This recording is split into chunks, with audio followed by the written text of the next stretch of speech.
I'm going to talk to you about some things that I've learned in my journey. Most from experience, some of them I heard in passing, many of them I'm still practicing, but all of them I do believe are true. Life is not easy. It is not. Don't try to make it that way. Life's not fair. It never was. It isn't now, and it won't ever be. Do not fall into the trap, the entitlement trap, of feeling like you're a victim. You are not. Get over it and get on with it. And yes, most things are more rewarding when you break a sweat to get them. So the question that we got to ask ourselves is what success is to us? What success is to you? Is it more money? That's fine. I got nothing against money. Maybe it's a healthy family. Maybe it's a happy marriage. Maybe it's to help others, to be famous, to be spiritually sound, to leave the world a little bit better place than you found it. Continue to ask yourself that question. Now, your answer may change over time, and that's fine. But do yourself this favor. Whatever your answer is, don't choose anything that will jeopardize yourself. Prioritize who you are, who you want to be, and don't spend time with anything that antagonizes your character. We have to define success for ourselves. And then we have to put in the work to maintain it. Take that daily tally. Tend our garden. Keep the things that are important to us in good shape. It is just as important where we are not as it is where we are. Look, the first step that leads to our identity in life is usually not, I know who I am, I know who I am. That's not the first step. The first step's usually, I know who I am not. Process of elimination. Defining ourselves by what we are not is the first step that leads us to really knowing who we are. You know that group of friends that you hang out with that they really might not bring out the best in you? You know, they gossip too much or kind of shady. They really aren't going to be there for you in a pinch.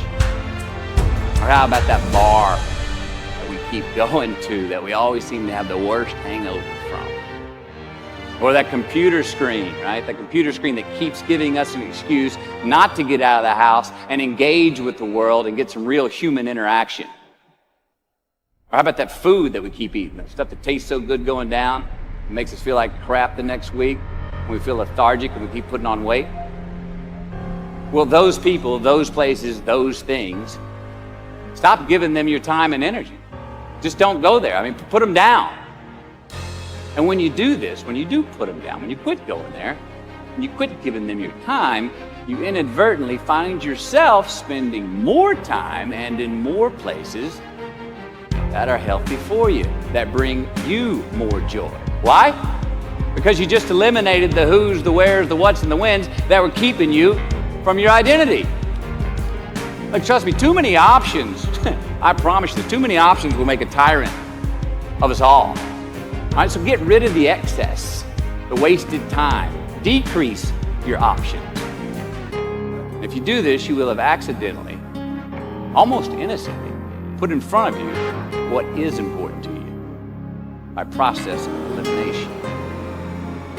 Knowing who we are is hard. It's hard. Give yourself a break. Eliminate who you are not first, and you're going to find yourself where you need to be.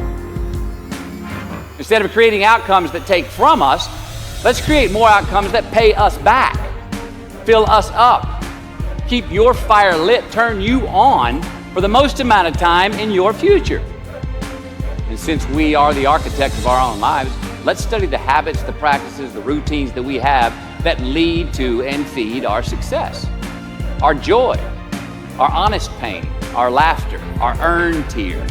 Let's dissect that and give thanks for those things. And when we do that, guess what happens? We get better at them, and we have more to dissect. Be discerning. Choose it because you want it. Do it because you want to.